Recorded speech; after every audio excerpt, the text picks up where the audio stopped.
Kula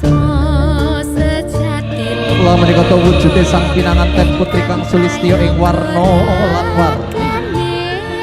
Becus ngadi busana lan sarira.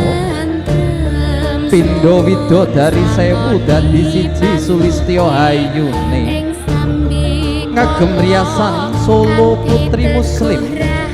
Kinarudung ing mustaka sinangsanging sesotya tawi sunduk mentul kang mentul ebah karya lumangsana candrati cumloro pindha mutiara ing gising samudra kang katemah sinaring surya.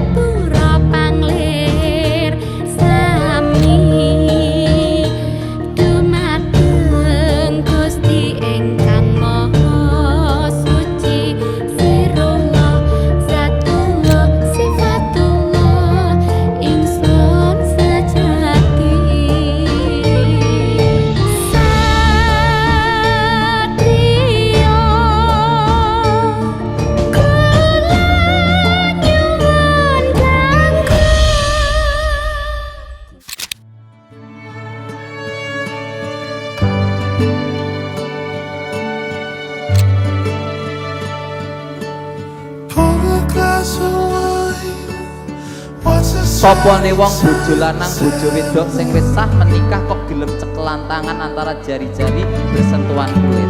Nah, dengan rasa cinta kasih dan mengharap ridho Allah, maka itu berkahnya akan bisa merontokkan dosa-dosa kecil panjenengan. Saudara Ahmad Bimo Priyantomo, saudara saya nikahkan dengan Setia adik Safitri binti Bapak Subroto, yang wali nikahnya telah mewakilkan kepada saya dengan membayar mas kawin uang Rp2.222.900 dibayar tunai. Saya terima nikah dan kawinnya Setia adik Safitri binti Bapak Subroto dengan mas kawin tersebut dibayar tunai.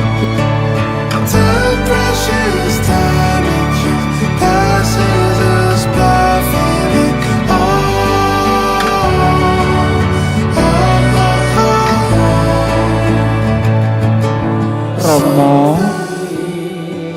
sewu lepat setia nyuwun pangapunten nyaduk berkah ing donga Romo. Iya Nduk Cahayu Setya tak dongake Nduk muga dadi keluarga sing sakinah mawaddah warahmah ya Cahayu. Amin ya rabbal alamin. Matur suwun Romo.